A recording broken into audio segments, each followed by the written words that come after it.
The views and opinions expressed in this podcast are those of the hosts and guests and do not necessarily reflect the official policy or position of the podcast platform, its affiliates, or even the hosts. The information provided is for general informational purposes only and should not be taken as legal, financial, or professional advice. The host and guests are not liable for any errors of omission in the content, nor for any losses, injuries, or damages arising from the use of the information provided. Listeners are encouraged to seek professional advice relevant to their specific circumstances. Now,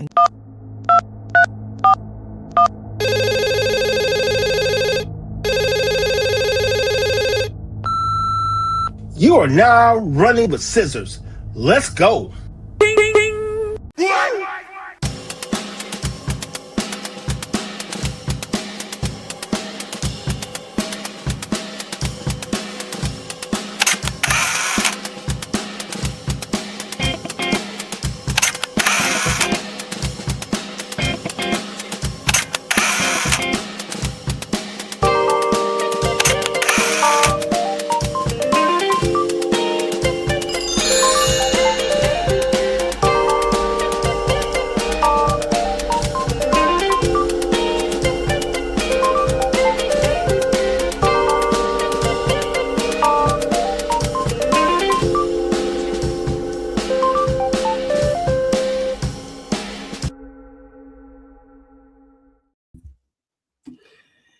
Hey.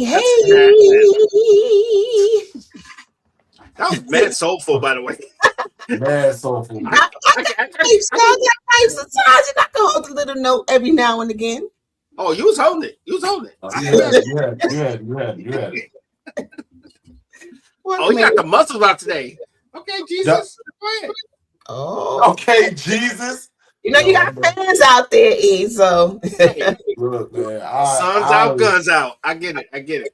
Shoot, this little bit of sun. I'm not gonna lie to you, boy. Being in the Northeastern changed my life. I was so happy it was 40 degrees today. what? Thank you. Yo, I just said the same thing. It felt like a spring day today. I was like, this is amazing. I'm Yeah, like, bro, 45 had me outside smoking. I was like, yo, this is great. this is awesome. I ain't never been so happy to see 30-degree weather in my life. Yeah, man. That 1 degree is for the birds. 0 degrees is for the birds, man. Well, you know what I don't understand? Mhm. It says it's 12 degrees. You know, it was 8 degrees the other day, but it feels like 1 degree. Then guess what? It's 1 degrees. I was about to say, Feels like like one. It's Yeah. one. Like for me, like who are you trying to convince? Like Right. you gonna be like, I'm not gonna be out there with a thermometer. Oh no, brother, That this part. is actually what's it called? 1 degree. Nah, man, it is what it is. It's a single digit. And plus, I kind of hate everything once it starts being single. Once it gets to single digits, it's over with for me. Like you cancel Christmas, bro. I don't even. Yeah, I don't want to go outside. I don't want to do nothing. I don't want to do a thing, bro. You already done won. Anyway. Hey, welcome to Running with Scissors, bro. I'm gonna tell y'all that. Okay. So welcome right back. Welcome. Is that who I am? It's me, Michelle, with the 1L in the building. I'm RG. And I'm Ezel Moon, and I'm glad to be here. So glad to be here. Happy to see you. We are missing one. Shout out to wherever you are. Penny. Hopefully you pull up on us. You know, if not, we wish for your return as always. See you next week. We'll see you next week. Topic. What are we talking about today, guys? Ooh, let's see. I don't know, but Penny said that she was coming in hot, and I said if she's not here to do it, then I will. Right? We did everything right, so why are we still exhausted? All right. Ooh. Okay, so you know what? Just to lead into that, we're gonna talk about what that actually means or what that could look like. Yeah, please do. Have you ever looked at your life and thought, I did everything that I was supposed to do? Why am I still tired? Not just lazy tired, not I need a nap tired. Bone deep exhaustion. Boy, it's so funny. Sleep doesn't fix, the kind that shows up even when things are finally going right. I say that to myself Monday through Friday, 8 to 5, no weekends. I say that every day. Because there are so many of us that did everything right, but we're still carrying so much. Yes. I think that one of the things what's so interesting about the fact that you phrase it like that is that, like, when you said bone tired, in my mind, that's exactly what I was saying in my mind. Like, I am literally bone, like, Yes. like tired, and it's not even a game. And yeah, you can do anything and everything correctly, but of course, especially when it comes to, like, think about it, y'all. We literally all went to work today, did something to help someone else build their own dreams and get to their own ends.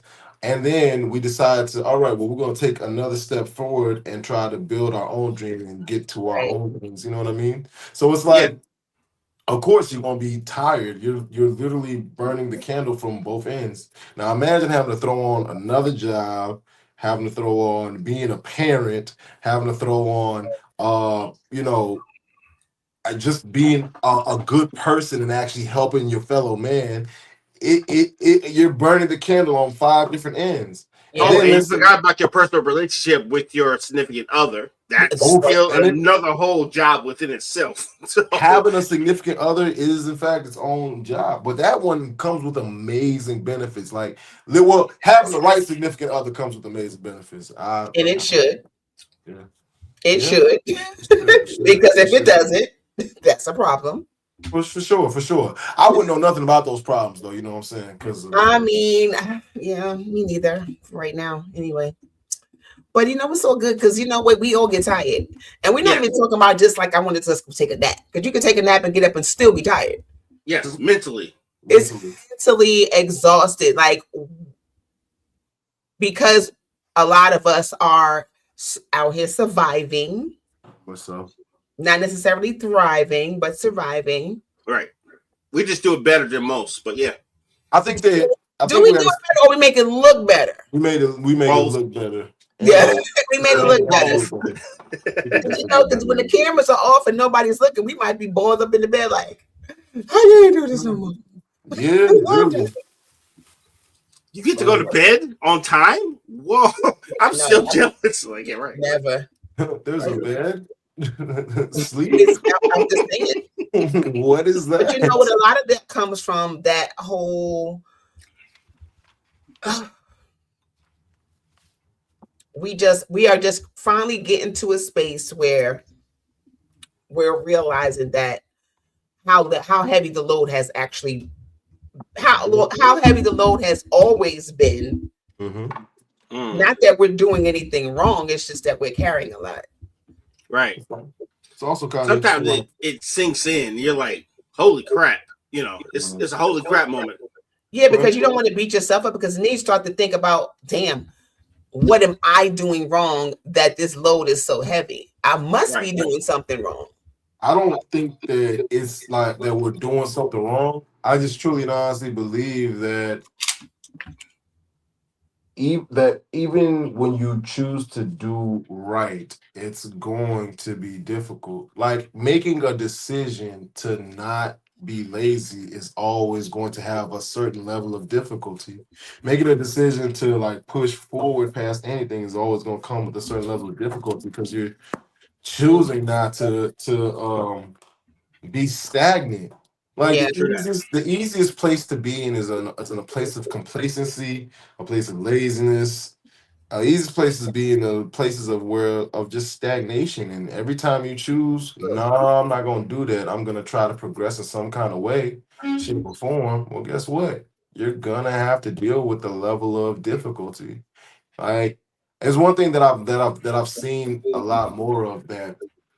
I mean, it's been said in different ways now, but it's basically kind of like, hey, whenever you have a problem, you got to break it down into smaller pieces, and then attack each piece so that you can finally get over the thing. It's the same thing with like just building a dream out or anything else. And now that I like, the more that the further along in this life that we get, it's like, yeah, like. And even when you break it down into the smallest things, where you're like, okay, this is the step one of step one, right? Right. Even that is going to be some type of difficult, because of the fact that you're doing something. Doing something is difficult, Yeah. I would say it like this: doing the unknown takes more energy than doing what's familiar to you. Facts. whether it's positive or negative. That's because true. you don't have those benchmarks where you can say, "Oh, I did it this way, so this should work." Mm-hmm. When you're creating a new formula, it's always going to take more energy to get that done. It does, because sometimes you got to fight fear because you don't know what the outcome is going to be. Mm-hmm. So the unknown can be fearful. So you're fearful of the unknown. So it's like, if I take this step, what's going to happen? Instead of just conversation with my homeboy today, he said he wants to be a flight attendant. I'm like, that. So what's stopping you? Pull the trigger. Oh, I got to do this. I got to do that. I got to get out of debt. I'm like, okay, none of that makes sense to me. Well, getting out of debt, if you become a flight attendant to make more money, then guess what you're going to be able to do? Said, get out of debt. Go ahead and I got my resume. Everything is ready to go. I said, so pull the trigger. He was like, you know what? You're right. Pull the trigger. I was like, God. I said, they're not going to call you tomorrow. Mm-hmm. So they could. You never know. I mean, they could, but I mean, if they don't, you still have a job. You still working. You're still paying your bills. So in the meantime, in between time, just keep doing what you're doing. Right. Yeah. Because we are so that's a perfect example of being afraid of the unknown. Like, we don't want to do things because we don't know what the outcome is going to be, because it looks scary to us. Risk averse, in other words, right? Risk averse. Yeah. That's it. So we trying to do everything right? Growing up, we're told, go to school, work hard, be responsible, be grateful, heal your trauma. That's a new one, because that wasn't told to us. That's a new one. That's a new one. Yeah, that's 2020. That ain't my childhood. That's true. That's not my childhood. That's 2020. That was not my childhood. I'm glad that's in there now, because that's thank you, new generation. We love y'all for that. Yeah, for real. Appreciate y'all. Right. I'm broken for a long time. I ain't gonna hold you. Because for us, it was go to school, work hard, get married, have children. That's it. That's the American White picket fence, the American dream. And you know the funny part is, with us, because of our age group, they told everything they promised us, it broke as we were doing it. So we don't trust not a damn soul, because none of the promises ever worked out for us. So we still had to figure it out and piece this thing together. Yeah, I got a college education, but now I can't get a job. Yeah, I got this really sweet home, but now the mortgage rates are out of control, and I just lost the house I dreamed to have. So everything that we cared about and were told to do, it broke on us as we were doing it. And it broke us. Yes. Because you know why? We weren't dealing with the amount of things is heal your trauma, break the cycles, don't complain, and don't fall behind. Yeah, the cycle ran over me. I had to drive out of college. You know what I'm saying? According to the things here, these are the rules. And if you follow all these rules, life will eventually soften. Right. That's BS, though. Nah. Because doing everything right doesn't mean life stops being demanding, right? Right. So life is, I think, when you get to the one level, there's a next level. Mm-hmm. And there's a next level. And there's a now you can stop at the first level and don't move forward. But where does that leave you mentally and emotionally? You're always wondering, like, damn, I coulda, shoulda, woulda. Why didn't I do that? Exactly. Yep. That's one of the things that I always make sure I don't regret. It's never a thing that I don't try where I wake up saying, damn, why didn't I try that? Right. Because you can live with failure. You can always go for success, but not trying will keep you up at night. For sure. Keep you up at night. Just being complacent and just accepting things you can accept things for what they are, but you don't want to look back at your life and be like, damn, I should have tried that. Mm-hmm.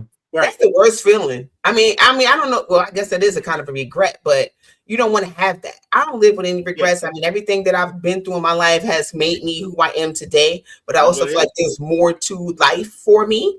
Even though I'm older, I feel like I'm not stopping. But that could be where exhaustion comes from. Are there things that we should regret in this lifetime? It depends on the person, dog. Because I honestly can say I don't really regret much. You know, probably not finishing college is probably my biggest regret, but everything else I did, good or bad, yeah, I did that. Yeah, I guess it depends on the person, because there are some people that live with deep regrets for decisions that they've made.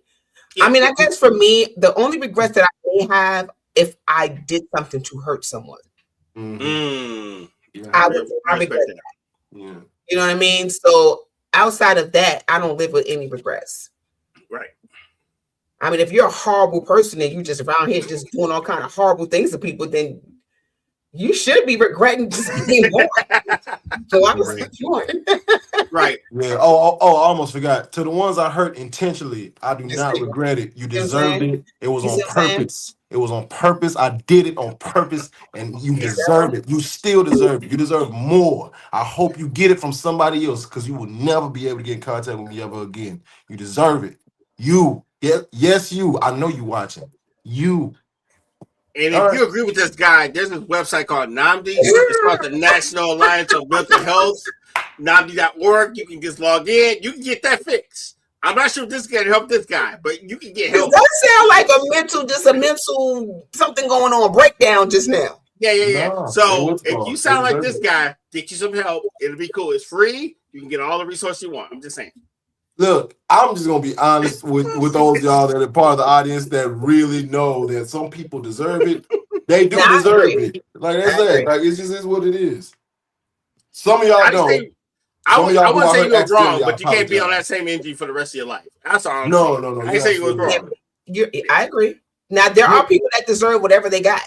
Yeah. Yep, absolutely. But do I want to be the person to give it to them? I feel like karma's gonna get you, and I don't have to do anything. I don't even care about karma. If you're the person that's trying to give somebody their karma, guess what's gonna happen to you for being that person? Right. That karma gonna come back on you. I believe in karma. I do. I do and I don't, right? Because it's not for me to police what happens to you. I stopped believing in karma when I looked around. What? When I looked around and I was like, it's a lot of generations of people that have lived off the tears and bloodshed of other people that have not gotten their comeuppance, and they just been rocking, and they done lived full and fruitful lives and passed away, and they still be out here getting money. Like from the outside looking in, it might look that way, and I get what you're saying though, because there are people that we see that are doing really well, but internally they are messed up. Maybe. Internally they would. Y'all think that everybody that's out here just living life happy and they don't have nothing going on with them? Not at all. No, I'm not that naive, but not that. But what I am saying is that they're outside. I know we on the outside looking in. Outside looks absolutely amazing. Mm-hmm. It seems as if like, hey, you know what? Maybe I should have just been a piece of shit. Yeah, I can see that too. You know what I mean? I kind of don't mind having a private jet. Just saying. You know what I mean? I want to be able to fly to Saudi Arabia whenever I feel like, and you know what I mean? Like, I mean, just be fuck it. Like, why not? So I got my own island. I think doing everything right was a lie that was passed down to us. That you have to do everything right in order to be successful. I guess a better question is, what is exactly right? And I think that's where it all got twisted, because they tried to make one standard for everybody, and it did not work for anybody. So you have to define what your right is. Well, I was talking about the things that we're taught to just do to excel in life: the white picket fence, all those things that we're taught.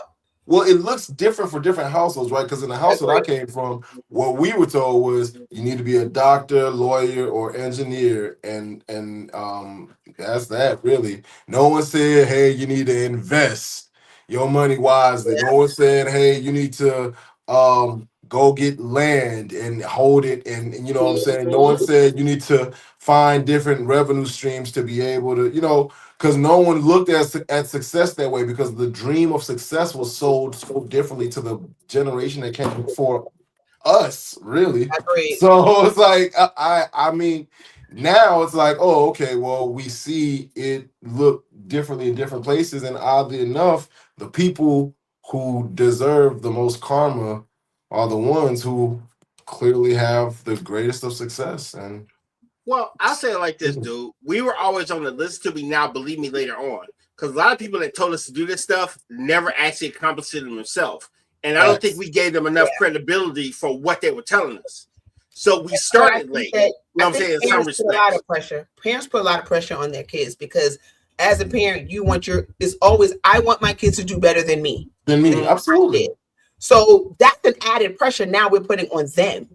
You know what I mean? I'm not saying it's a bad thing, but if a child doesn't meet the expectations of their parent, do you know where that takes them emotionally and mentally? Because they're always striving to be great, because they're afraid of what their parents are going to say, or they don't want to disappoint their parents. And I think that added pressure is a lot, because it causes a child to now have to strive for this thing that they can obtain, but if they don't obtain it, then they're looked at it, I'm a failure. They look at themselves like they're failures. Right. So we're imparting our fears on them, technically. Is that what you're saying? Say again? Well, are we imparting their fears on them? You know, we're not telling them what to do. Sometimes, yeah. Well, what I would say is, on the someone that was on the receiving end of all of that, I can definitely tell you that, hell, I mean, shoot, I struggle with thoughts of depression and failure to this day, because of the fact that I will never stop feeling inadequate to other people, because I grew up in a household of where the comparison game was the name of the game. And literally, comparison is in fact the thief of joy. And I'm gonna tell everybody out here now, if you're watching this down the line, don't compare your kid to another kid in front of that kid, or to that kid, or even to their siblings, because guess what? You are in fact taking away their joy. And it might cause deep-seated scars that they will have to deal with forever, honestly. But as someone that legitimately believes that every child has the capacity to be better than who their predecessors were, I will always say that you cannot judge any of the kids based off of the whatever things in which they were doing at the time. Like, you know what I'm saying? Like, I for example, I got kicked out of my first high school. I can tell you right now, I was called a failure to my face. Like, you know what I mean? I'm getting kicked out of my first high school. But I have progressed in different ways that I feel like have made it to where, like, I don't believe that anymore. But I do have that echo in the back of my head for other areas in my life. What's good? Hey, Penny. Yeah. Thank you for the switch up. What's that? Hey. Well, thank you. Welcome to the conversation. Welcome. So go ahead, Isel. You were making a really great point about, parents not putting so much on their children, because you don't know what you're doing to them mentally. I would say hold everybody's feet to the fire, right? I deserved at that point in time to be held accountable for my actions that caused for me to be removed from first school. Yeah, it was too much. But what I was wild. But what I would say is that, like, I was really wild. If I tell y'all what I was doing, I was wild. But I will say this though. Of course, I deserve to be held accountable. Of course, I deserve to be reprimanded. But what I did not deserve is to be judged as if like my future was over, and to be given the thought process that I will never be better than that moment. Every single time, and I'm gonna tell y'all right now, oh my God, every single time you pass that thought process onto your kid, whether it be through a terrible situation like your kid wrecked your car, your kid got into a fight, your kid, and you like reprimand them in a manner to where they believe that they will not get better than that, they will not be better than that moment. You kill your kid a little bit. Just a little bit. Like for real. Like, it's not even like the mental that they have. You kill it just a little bit. Like that light that's in their eye, like that's still there. You dim it just a bit. I totally agree. He's so right. My thought process. He's so right. You want to be your child's best supporter or their first trauma? Wow. Steve. Yeah. Because of parents' exhaustion, they want to transfer that onto their kids. Because I'm tired. I'm tired. I did everything I can do. And you are still acting up. Yeah. You still not doing the right thing. I'm tired. But that's not right. Don't do that to your children. Not at all. Don't be Because they, surprised. first of all, they didn't ask to be here. I'm sorry, Kenny. What did you say? No, you're right. They ain't asked to be here. They didn't ask It's to like be here. and then these new kids, these new fearless children that the world had already told them, I run everything, the parents don't mean nothing. Oh, those kids will pull your card. It's like, well, you shouldn't have kept having sex, Ma. Like, Dad, you should have pulled out. Why? It's not my fault. You should have managed your money better. You should manage your time better. Maybe you should have seen who homie was before you let them in the house. Like, these kids now will totally pull your card. The world have told them they got rights and they are exercising them. You can't even be mad at the kids if the kids are spitting facts at all. Like, No. I'm tired too, Ma, because you didn't cook dinner. You know what I mean? Like, Ma, I'm tired too. We don't got no alarm clocks. Like, we're not eating healthy. I'm exhausted as well. Like, these kids will speak to you, and it's all truth. Because if you're not handling your business and you're not taking care of home, and you're not taking care of your body, and you're not taking care of your spirit, that's why you're exhausted. It's the truth. I can't survive off of hot Cheetos and Mountain Dew. What are you talking about? That's preposterous. And the thing that we as parents have to stop doing is myself. giving too much. I think I might have said to our children. I don't feel like we need to be sharing as much as sometimes we share. Like, it shouldn't be a thing of telling your children that you can't do something for them because of what you've been through.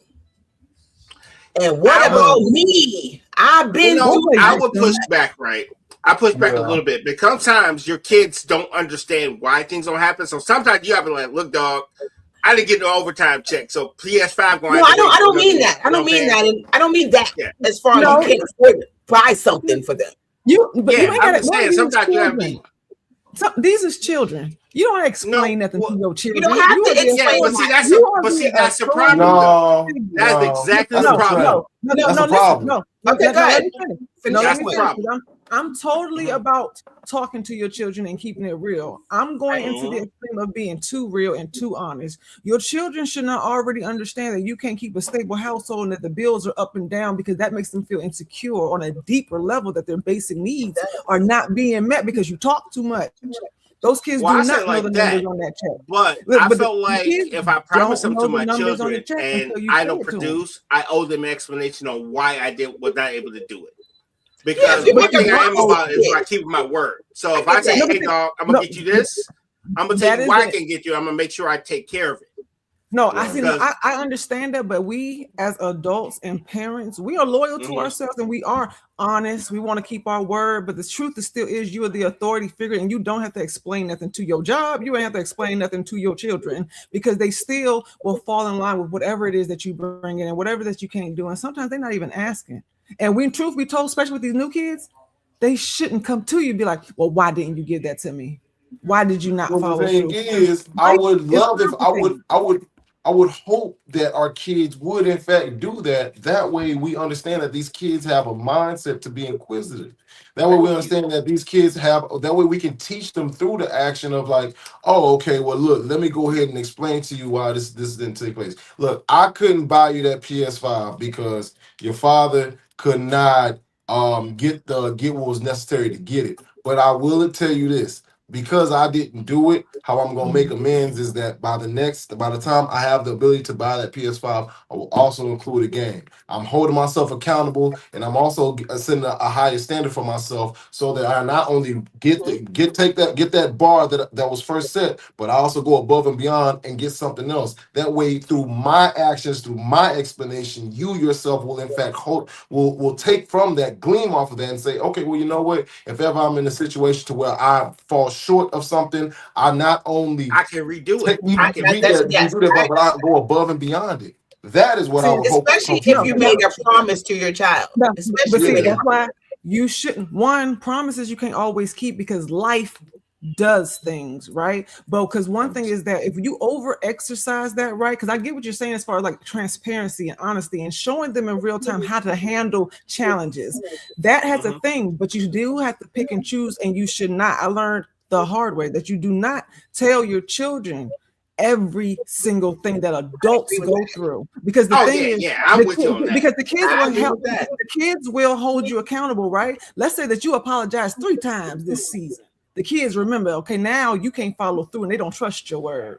You don't have to give them promises for everything because the kids are taking notes. So some stuff where, you know, it's important, I do understand, you know, explaining what happened, you know, and helping coaching them through it. But children are in a different immature state where they don't understand life, and they hold everything that we say and what we are doing. They take receipts, right? And now you explain to your kid, you know what I'm saying, while we at the third job, when they don't understand that management sucks, or that because we're Black, we get a disadvantage. They don't understand that, but now you're obligated to keep your word and to keep your honesty. And that's the part that as your children get older, you're instilling a bias on accident because you're trying to be honest. And that part I've learned for myself because I did it with my children. They knew way too much stuff, but very, very honest about what the situation was. But I accidentally taught them how to function in a place of void. How to function with a place of void, accept lack, and to understand fear. I thought I was being informative and being an honest parent, but I was instilling the stuff that I was literally going through in real time as a normal sense of a control that they took my word on. They were like, I seen mom do it. This is expected. Parents go through this or don't go through this. And they mimicked it in a sense. And I had to catch it towards the tail end, like, hey, I was just kind of being honest, but I didn't know you were going to shape your life and your decision that closely from what I was doing, because they do value, especially when you're a very attentive parent, they value what it is that you're saying. But I learned for myself that I was being extra honest because the adults in my life weren't transparent. So I was doing the other extreme. They won't answer no questions. A child's to be seen and not heard. They weren't explaining themselves, and I was doing too much because my kids had way too much knowledge of adult relationships and what happened in the divorce and things of that nature. And I found it as they got older. They would start asking me questions like, well, hey, mom, can you not really tell me all the details in it? Because I don't want to look at my family member different, because now I have an understanding of why we act that way. Like I know too much. They wanted to not know so much. They appreciated it, but as they got older, they were like, yeah, I kind of wish you didn't tell me that much. Yeah, I get it, but let's take a break and then we can expand on that a little more. And when we come back, WSAN Radio, the soul of America and beyond. Turn it up and feel the rhythm of the greatest old school music ever made. From Smokey Robinson and the Temptations to Diana Ross, Aretha Franklin, Luther Vandross, and more. This is the music that touches your soul and moves your spirit 24/7. Listen live now at WSANradio.com and take the vibe with you everywhere. Download the WSAN Radio app today on the Apple App Store or Google Play. WSAN Radio, feel the soul.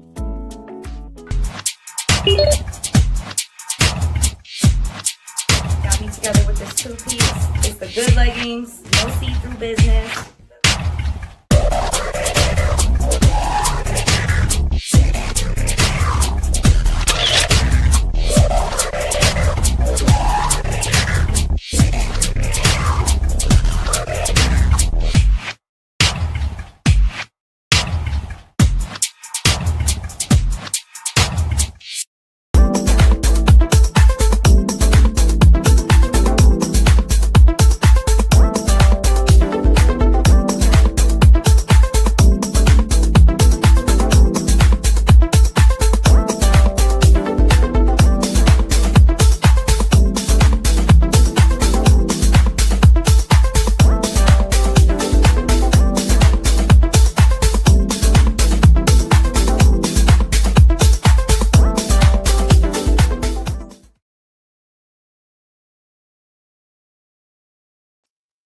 Running with Scissors. I'm RG. My brother Ezel Moon, my sister Penny Owens, and my sister Michelle with the 1L. Welcome back. So what we talking about today, y'all? We're talking about we did everything right, so why are we still exhausted? I want to talk about generational exhaustion. You know what that is? I have some stuff. I have notes. Please and thank you. Hearing what our parents and grandparents never got to put down. And how responsibility gets passed down as strength. Also, I don't know how many of you guys are the oldest, being the first comes with invisible labor. Yeah. You're right, because the first is supposed to set the example for the rest of the kids. You know how much pressure that is to put on a child? Because I'm the oldest, I'm supposed to do everything right. Yeah. And that's sometimes because now the oldest has to step up because either is a single mom and she has to work and she's coming home late, so she got to make sure dinner is ready for the younger ones. Or the oldest one, like I will say for my son, you know, he was the one that went to college and did the first one to go to college is like you put that on your child, like you did this amazing thing. Now everybody else got to follow suit. And if they fall short and they don't want to go to college, they're looked upon like, oh, what's wrong with you? You see what so-and-so did. Yeah, I had to change that metric. I was actually the first to actually go to college, but I wasn't the oldest. But the thing is, you realize that your expectations per child is different. So, and I realized that when I went to college, because everybody was like, oh, you made it. Like, no, I ain't. I had to drop out. So what I mean by that is you have to actually meet your kids where they're at. And you can't impart your fears on them. You have to let them cook and give them the space to actually grow within their own selves. Right. And assist where you can. So give them the space to be able to fail. Yes, absolutely. There's because lessons right there. now, because right now you don't get the lessons if you don't have failure of some level. Right. And it took me a long time to realize that. You know, I was like, oh damn, this didn't work out. I'm bummed out. But I needed all those things as the building blocks for the person I am now. Right. And I think that's the uncomfortable truth we don't tell our kids. Like, yeah, you're going to fuck up. You're going to fail. And that's okay. We make them think like everything is game 7 of the NBA Finals with one shot left. We make everything like totally goddamn extreme. And you don't tell them that there's a tomorrow. You know what I'm saying? Everything's like critical. If you feel what I'm saying. A kid translates failure. That's depression for some kids. Yeah. I failed. It's depression for their parents. Their parents be depressed. See in math. Why are you upset? You know what I'm saying? Yeah. You'll be all right. See, when we sometimes what we call strength is just inherited responsibility. Inherited trauma. Inherited trauma. That ain't strength. Especially in our community, like the stuff that we had to be strong for should have been reported. You know what I'm saying? Like, be strong, keep your face together, keep your game face on. Don't let nobody sell your weakness and stuff. Like the things that we were being strong from, we didn't have the proper name for. Yeah, not till now. Yeah, especially with mental health. Not till now. Yeah. We thought Mama was strong, but she was, like bipolar or a manic depressive. Right. Everything. Right. Our idea of what strength is comes from what we saw from our parents. Right. And I realized looking now that wasn't so strong some of the times. Right before my eyes. It's like you didn't see your parents crying, but you felt it. Like even as a child, and you don't know what to call it. You know when something's not right. You know if daddy coming home and he fussing all the time, you don't know the words of anxiety or depression. You know what I'm saying? You don't know that, but you know he's angry all the time. You know he don't want to talk about work. You see that. Whether adults talk about it or not, children are observant and they absorb all of that. So that's one of the things too, when we're using this language, our coping mechanisms, and sometimes this flat out denial, we're teaching them to hide the truth because sometimes we don't even know the truth. We're giving them words. And I want to say you the show a couple seasons ago where it's like we're using words that make us feel like we're coping and we're healing. And it's just like, no, you actually using all that wrong. Like you need to call RG so he can throw the definition on the phone. Like you know what I'm saying? Like you're not doing it right. It sounds good. It sounds good. Sounds right. Good. You broke him in the mud. Like no. No. Yeah. I respect it. Because a lot of the things that we've dealt with growing up, you know, have translated into a lot of different things. You become the strong friend. Check on your strong friends. You don't ask for help. You're over function. You anticipate everybody's needs. A people pleaser. You turn into that. And that starts at home because you're so busy trying to please your parents and everything that you do. You're not even given an opportunity to fail because failure is not an option. That's what they're saying. Failure is not an option, right? You feel like that. Like you feel like if you used don't fail, used to being in trouble all the time. That part. Say again, E. I ain't hear you. I was saying that you feel like if you don't fail, you keep some level of stability in the household. You're contributing to the household by making sure you're doing your part by not failing. And all it does is it's literally just create the thought process of, oh, well, to maintain my relationships, I cannot fail. All I can do is I cannot be someone that can make mistakes. I have to be the person that exceeds or does well or keeps the other person's feelings in check, which like you said, which does lend to your people pleasing thing that you said earlier. So yeah. And that all starts at home. It all starts. You don't even think about that when you're growing up. You just think that either you did follow instructions or you always didn't follow instructions and you stayed in trouble. And you learn that, okay, when you fail, when you mess up, there's a consequence. Sure. And we think, okay, this is life. Let's teach the children that, okay? But it's like, how are you handling those consequences? Are you explaining it to them? Are you giving them a break? Are you being fair with the consequences? Does it match the offense? You know what I'm saying? Like all those different variables, and we don't think about that. Grace to the parents. It's the first time they were doing it too. So, but you don't know that as a child, and then you take that as an adult. You do the same thing, and you don't even think. You don't think that how your discipline was handled from 2 and 7 years old, that you're going to act out in real life in your 30s. Like you don't think, but you walk around as an adult like, I'm gonna get in trouble if I don't do X, Y, and Z. And it's like, who told you that? You too big for a spanking. Why are you moving like that? So you're pre-programmed for some of the fears you have, almost. Absolutely. Completely. And for people to think that a lot of the who we are and the things that we do come from how we grew up, like you have to understand that. Right. Like it's no erasing that. You can reevaluate it and you can reassess it. And you can change. You can teach an old dog new tricks. Exactly. If you want to change, like if you just want to be like, all right, whatever, I'm not perfect. That's it. This is who I'm gonna be. This is who I'm gonna be. That's it. I'm gonna stop right here. No more progress, folks. This is that's it. That stops right here. I'm done.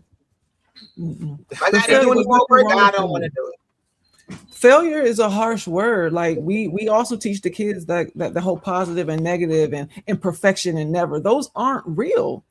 They're not real. Like those were given to us to help be controlled. It was for them to help control us. But those words do not exist for real. They really aren't. Right. Perfect does not exist. Never is a commitment you can't even keep. You know what I'm saying? Like it's just not true. And you have to go through the different things and variables so that you know how to function. Like real life experience includes failure. Like it's a good thing you can learn from. You can control how extreme your lesson is. you can do that. But you can it's free will. You can go left or right. You can learn this way or you can learn this way. But that's all it is. It is not failure. And we don't understand, especially how God works in it, where it's like we can think, oh, I lost that job, I failed at it, versus the fact that maybe he pulled you out of a situation that was about to crash. Like he just pulled you out and elevated you. He just put you in a new environment so that you can learn more about yourself, so that you can train a new gift, so that you can be appreciated on a whole nother level. We're so busy thinking, well, I didn't finish college. I didn't last at that job for more than a year. And it's like, homie, it's still on your resume. You still got the experience and you made it there. Look at what you did do. It was a season. You don't know when that season's supposed to end, but we beat ourselves up, and we really beat ourselves up, and we teach our kids how to beat themselves up about it too. It's like it's fine. When I went to college, and I didn't stay there past that first year either. But when I went, all of my peers, a lot to you not, from all the different backgrounds that they were in, especially for the ones from other countries, they take education very serious in other countries versus what we do here in America. Mm-hmm. Every last one of them, B stand for bad. And they were very stressed about making sure they A's. Their parents were not playing. You are, either first generation, second generation, but you better represent us. You represent the culture. And A's only. And my friends were desperately upset when they had an 88, an 85. I gotta get a B. No I gotta pressure. get an A. I gotta get an A. Oh my I got goodness. a 92. No pressure. Oh, I gotta be more. Listen. At 92, you got an A, homie. What you mean? You should be celebrating. I gotta do better. I gotta do better. There was actually a guy who killed himself. He had an honor roll. He was on honor roll, but it wasn't enough, and he hung himself at school. Wow. I was like, I will never pressure my kids like that. Not for no education. One, the education that we know now for sure that they lying to us about, that's full of bias. It's been created. It's not even for us. And I'm gonna kill myself on the A that has nothing to do with my relationship with people, myself, or God. No, our priorities is jacked up, but it's not because we don't mean well. Our intentions are well, all of us, but all of us, the adults, our grandparents, we've been jacked up for a lot longer. That generational stuff is real. Yeah. It's real. It is. It is. But and so is burnout. And so is burnout. Burnout is real too. Yes. Anything in the extreme. But you know what? Burnout is not always from doing too much. Sometimes it's from holding too much. Mm-hmm. Ooh, good one. Right, y'all. Okay, I respect it. Right. I'll take it. Is your it's not always from doing too much. You know what I'm saying? See, because let's ask ourselves, what does doing everything right mean to you? Who determined right? Yeah, like really, if it's my version of right, it's literally just staying true to myself, my dreams, and the dreams of my friends, to my kindness, to my empathy, to my understanding. It's remaining vigilant under pressure, remaining positive when the depression kicks in, getting my refocusing whenever I feel like I'm off task. But it's literally just remaining true to myself. That's what my new definition of right is now. But because my previous definition of right was, I gotta make sure that I gotta have all this money so I can send it back home to Nigeria. I gotta make sure that I get all these things to be able to take care of all these people. But it's like when the more experiences that I go through, the more I realize that my new version of right is literally just being true to my actual core, like who I really am. Like the guy who wakes up and says, "Hey, you know what, bro? I'm gonna just spend my day just helping people." That guy is what I want to make sure that I'm true to. I respect that. And I love that. See, nice. But the definition can change all the time. So, like he said, he just redefined what it meant to him because it wasn't that before. And I think we all can speak to that because I know at some point doing everything right was meeting other people's expectations. Absolutely. Yeah. Right. And putting mine below theirs. Totally. Yeah, because your right changes with time. I will say that. Your right definitely changes with time and situation. You hope so. It should. Yeah. As you grow and as you evolve, it should change. Teens to 20s, 20 to 30, 30 to 40, like for sure. Because it's like your life should be evolving. And if it's not changed, everything in life changes. The plants change. Like everything changes. And if you're not changing, that's probably the problem. That is it might be you. It might be you. When I don't mind about it, it is. What does doing everything right mean to you guys? Penny? Arjun. When I felt like I was doing everything right, it was along the lines of, well, this is who I am, and that's all I can control. And this is what I think is good. This is what I think is just. And I'm going to be honest, love hard, do my best. I'm just going to try my best. So whatever it is that crossed my path, whatever it is that God just presents in front of me, this is for you. Do what you're going to do with it. Do your best with it. Be your best with that person. Be your best in that situation, or whatever the trouble is, just do your best. But when I would be still exhausted, or, like kind of, I saw that things were still imbalanced, right? If in 24 hours, 18 of those hours were dedicated to outside of my home, then inside my home was getting neglected somewhere. It was not balanced. And I learned that you have to prioritize balance. And since I was a selfless person and I want to love hard for everyone, I had to learn how to be selfish and just take care of my stuff and make sure that I was on that top of that list too, put on my own life best. And that took some time to get there, because it's like, if at the end of the day, yes, it sounds great that you're selfless and you care for everybody, but if you ain't asked for nothing, that's why you ain't have nothing.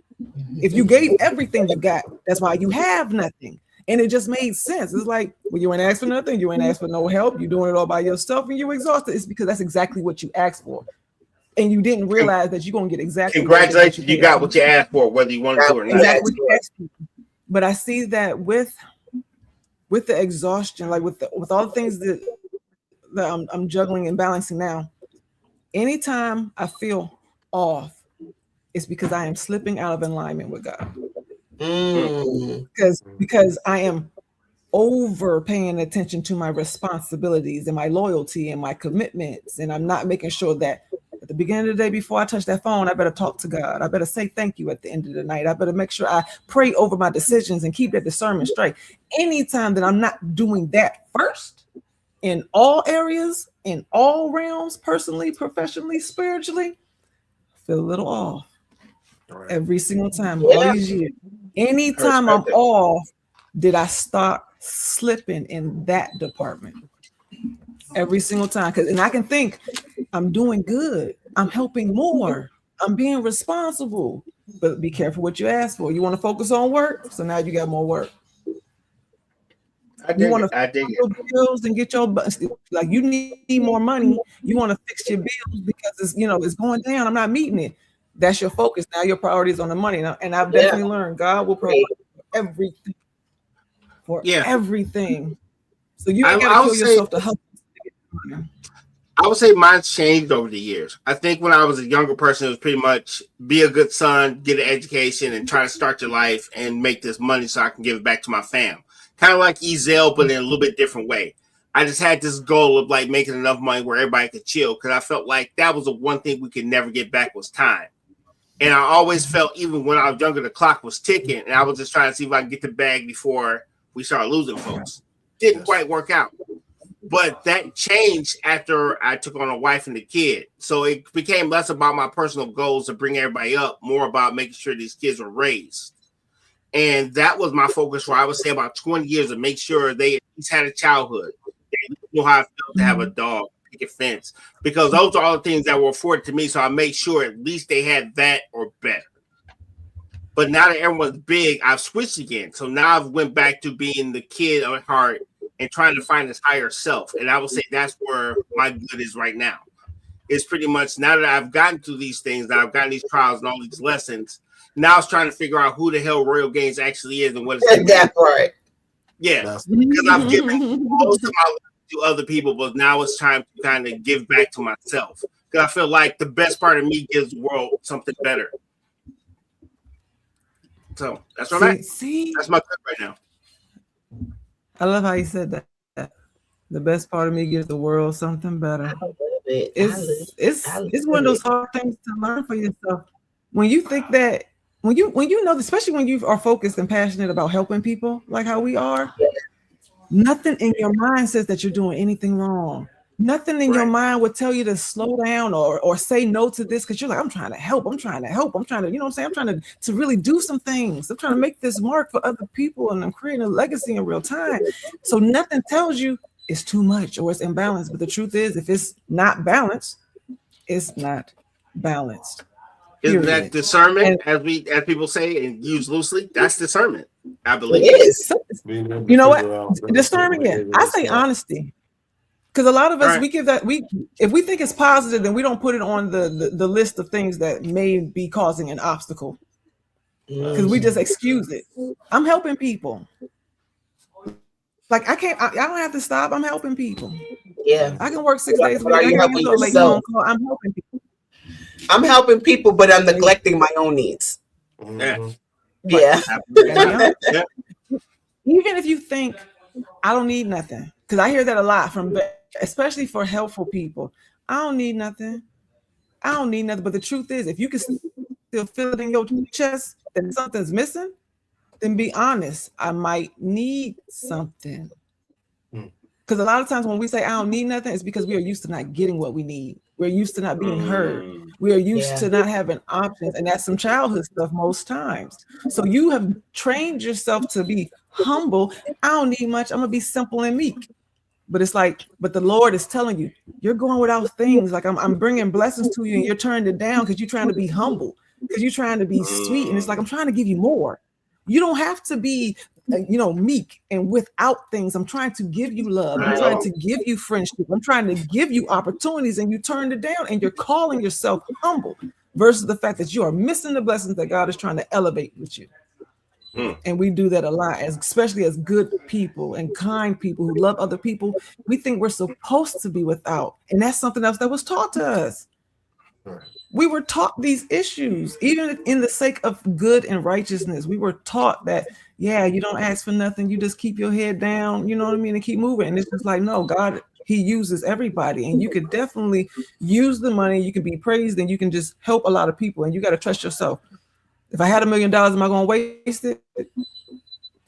Some folks is, but that's where the honesty comes from, right? Yeah, but if you're a good person and you got $1 million, you're going to build a community. You know what I'm saying? You're going to feed the hungry. So trust yourself with that $1 million. Don't turn it down, because that's the stuff that we do from inside and our mindsets and that trauma that we haven't dealt with. All right. So a lot of times that exhaustion, if you're being honest with yourself, that exhaustion is coming from something that probably still needs to be healed. There's something still there that's keeping you from that next level. Because I promise you, when you are walking in that spirit, the things that should exhaust you don't. And I know everybody here has done through so many different things, and it's just like, I know I ain't eat that good. I can't believe I'm still going on 22 hours and getting things done, where it's like, I ain't getting enough sleep for this. Right, that's right. Yeah, and things like that, going on full day and like realizing that you didn't eat nothing all day. Like, why are you neglecting yourself? You know what I mean? I've done that. I mean, I don't do it now, but I've done it in the past because I'm doing so much other things that I'm forgetting. Hey, look, why he holding his head? You hungry now, ain't you? He probably did that to Well, y'all see me. My man, check engine light is on right now. Check engine light is definitely on. Because when you don't fuel your body, you are neglecting your body. You're right. Mr. Fit with Ezel. Or starving with Ezel right now, though. Starving with Ezel is hilarious. You know, you're not good to nobody if you pass out. And especially when my allergies was high, I lived on adrenaline. I did get high from being needed. I got high from providing pleasure and feeling needs and things. And that adrenaline, I wasn't even hungry.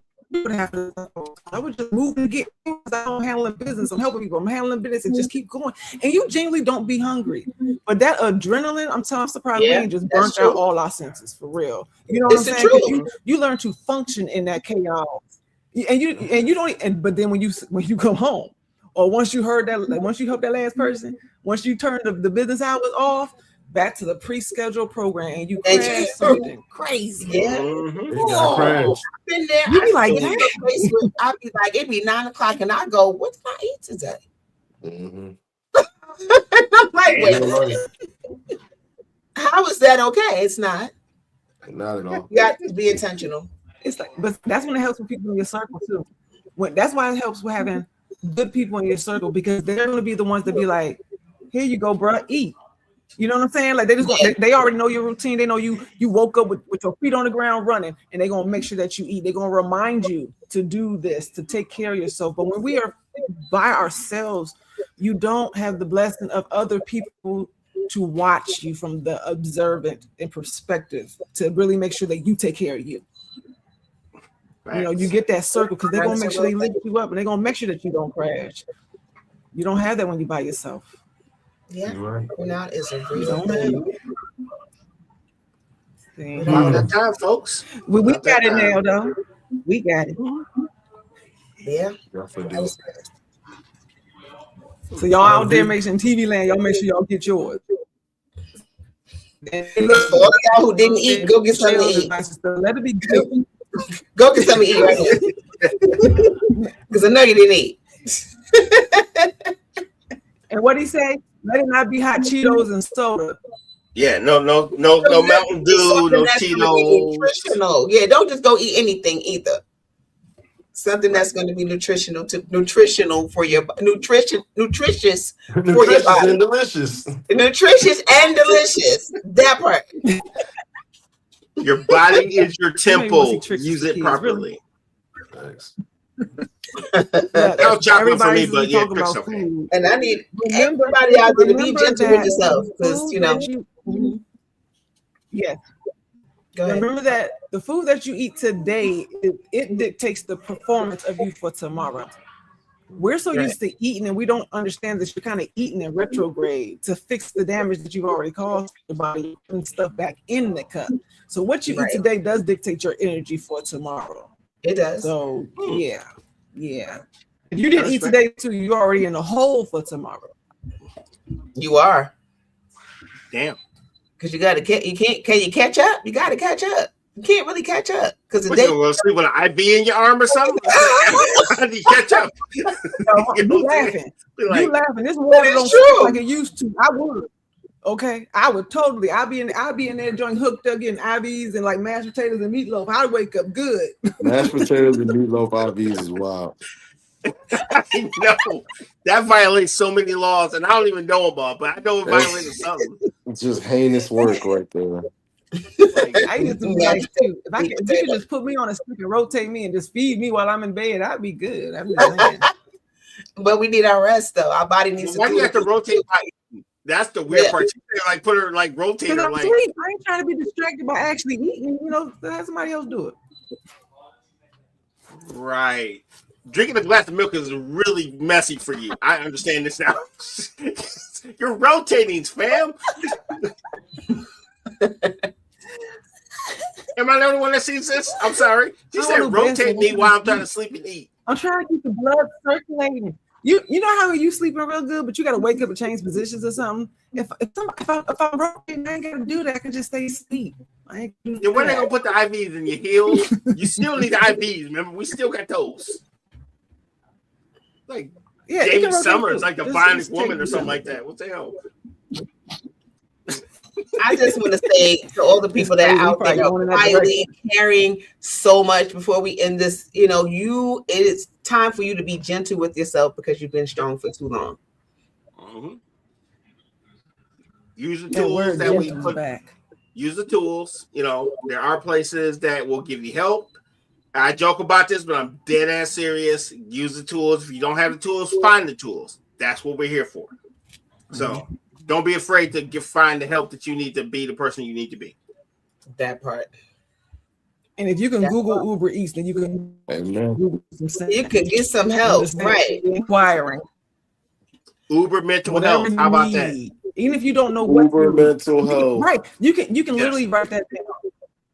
Nowadays, I'm doing everything right, but I'm still exhausted. And see what results up, right?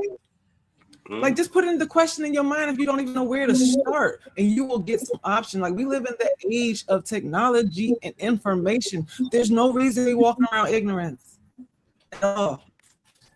That part. And if you don't have Google, then you can go to our website at the library here. You can get some resources and get some help. The United Front Network. This is weird, people. And we will see y'all next week. Peace and love. Naughty.